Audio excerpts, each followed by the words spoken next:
Okay. Boy. It's been one heck of a week. I haven't put a video up in days. It's been days. I've been trying to do something at least every other day or so, and I haven't managed to get it done between everything happening at work and everything happening just in life in general. I haven't had a chance to just sit here and do this. So I'm taking the opportunity right now to do just that, and I'm smoking in my Crown with all the fancy rustications on it. Pretty nice pipe. I'm smoking some Holger Danske classic mixture. Something. Stuff that smells like cinnamon apples. It's like a Virginia something blend. I don't know.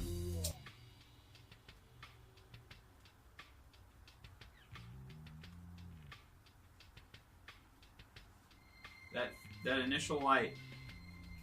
I think I mentioned this in my little quasi-semi attempt at a review of this stuff. The very first light is very cigarette. Yeah, this is a Virginia Burley. That would explain the cigarette smell.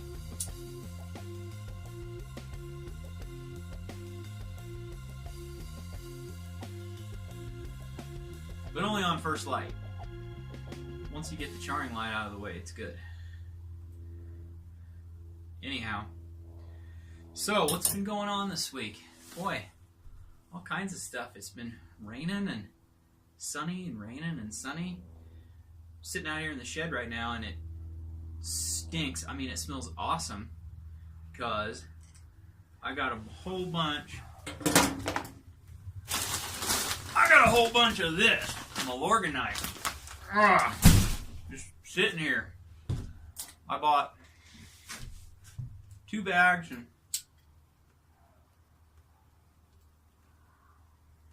threw that down, I don't know, several weeks ago. And so I went back and I bought 4 more bags. I threw down 2 today, and I'll just hold on to this stuff and throw it down here in another several weeks. I'm trying to develop a clear line of domination between myself and the neighbor house. Now, full disclosure, the neighbor house is a rental, so obviously that's going to be easy to do. But, nonetheless, as pronounced as possible,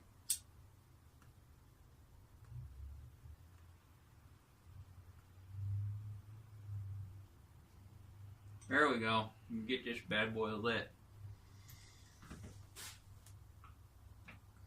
You know, another reason I haven't been making a whole lot of videos is that I checked out a book from the library that I'd been looking forward to reading, and I read it, and it was a long one.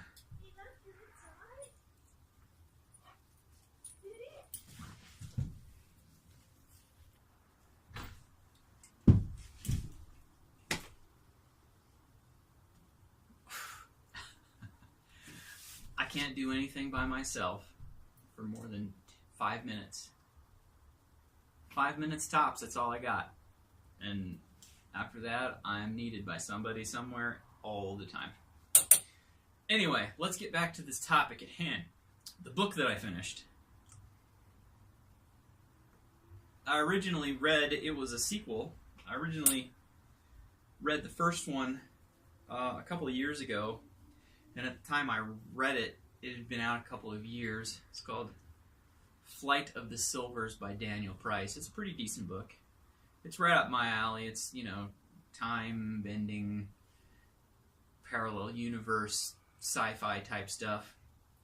And he was working on the sequel, and so I was kind of looking forward to that, and I kind of actually forgot about it. I went to the library just because I hadn't been there in a while, and I saw it in the sci-fi section. I saw the next book, The Song of the Orphans. So I checked it out and I read it. Now the problem with these books is they're like 700 plus pages. I think this one here was almost 800 pages, so it took forever to read it. But I did, and it was a good book. Obviously he's setting it up for another sequel, but I read on the internet where he said, don't worry, this will be the last one. Everything will be cleared up, which is good because I kind of was hoping that it was going to clear up with this past one, but it didn't. I mean, it came to somewhat of an ending, but it kind of also did not come to an ending.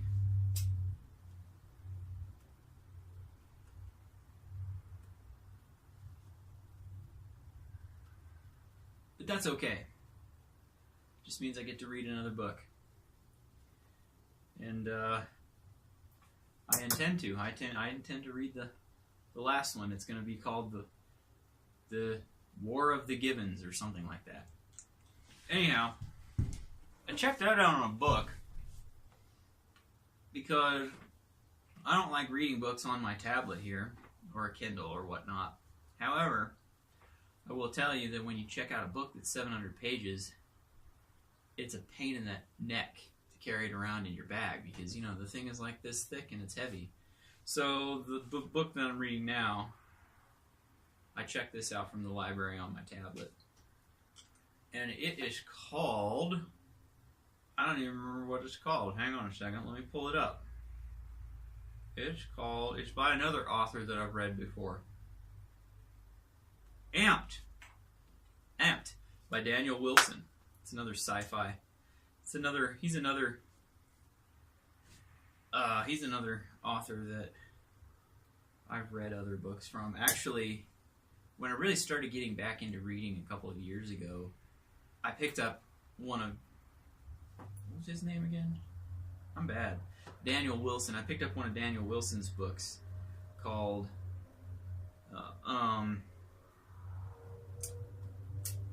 Robogenesis or something like that. Just on a whim. The cover looked cool and it was sitting there on one of the featured shelves at the library as I was walking by. And so I checked it out and it was a decent book. So I figure I'd check this book out, see what it's all about. And I'm reading it on the tablet, which is also kind of convenient because it fits in my hand here and it slips in my bag nice and easy. It's not real heavy. But the problem is the screen on this is kind of reflective, so I can't read it on the bus. And that's kind of I don't know. I guess it's a trade-off. And I just realized that you guys are catching way too much of the top of me. There we go. Let me move that guy down just a little bit. Oh, there we go. Hey, everybody. How you doing? Okay, so, books aside. And I keep letting my pipe go out. It's just nice.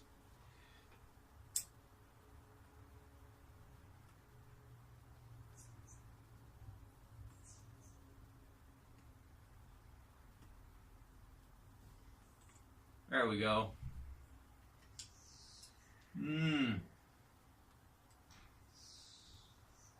So it's beginning of May.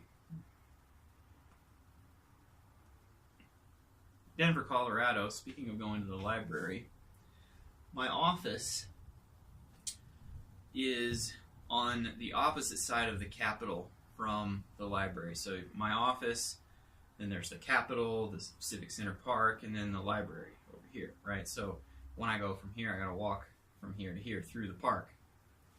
Now that used to be kind of nice, and it's not so much anymore. It's you know, the 420 rally came around here in Denver, and it's funny that having legal weed brings to town a certain type of person that,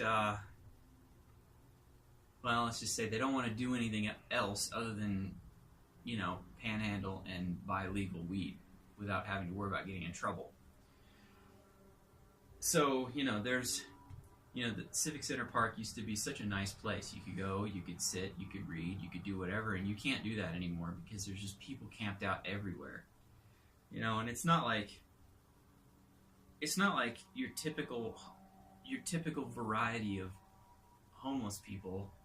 It's people who are not necessarily even down on their luck. They just choose to do nothing and get high all the time.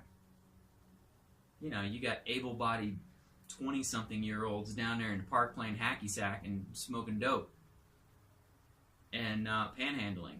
And I'm sorry, I try to be a compassionate guy, but you know, if you're a perfectly healthy young man or woman and all you're doing is camping out in the park and smoking dope, I'm sorry, but I don't have any pity. You know, whatever happens, happens.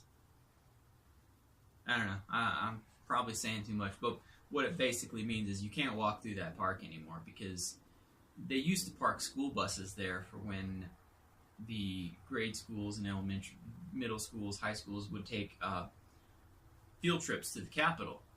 And if my child was going to go on one of those field trips to the Capitol, I would either want to be there or I would pull my kid out of school that day and not let them go. Because knowing what I know about the riffraff that hangs out right there, I mean, there's drug dealers hanging out there, there's gangbangers hanging out there, there's, you know, just seedy, dope-smoking kids who just, you know, don't take a shower except for every maybe 2-3 weeks and smoke dope and that's it, just hang out. And you know, I don't know. There's just a whole bunch of people there that I really wouldn't trust around my child.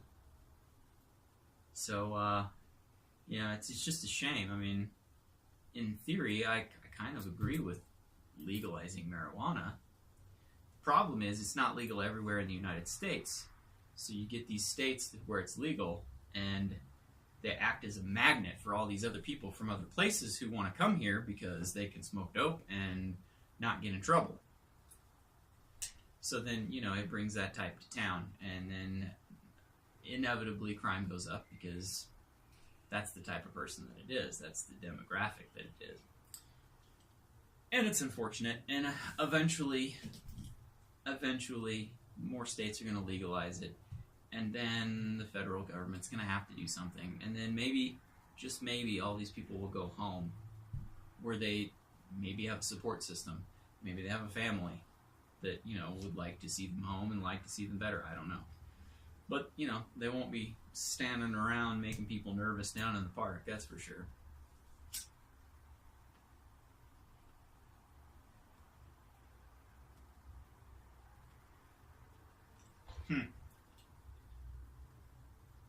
It was,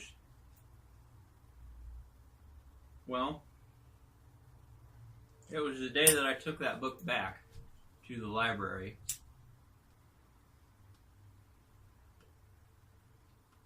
So it would have been Wednesday.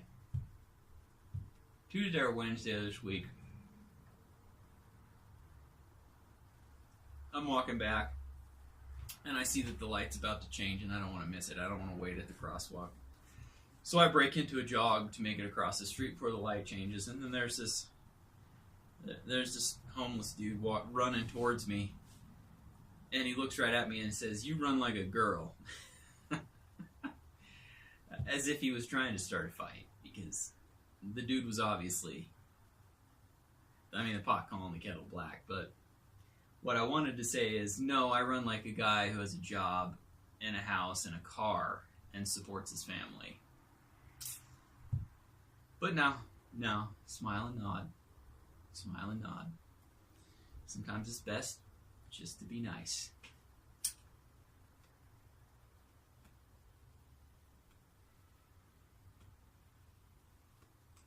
It's a hard thing to do too, by the way. Be nice.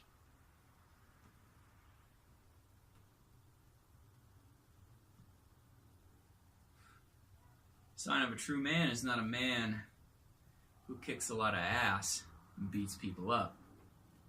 The sign of a real man is a guy who can actually control his temper. Because what's harder? Controlling your temper or just losing it? Yeah, it's harder to control your temper, which means it's more difficult, which means you're a real man when you can actually control yourself and not just let go and do the easy thing.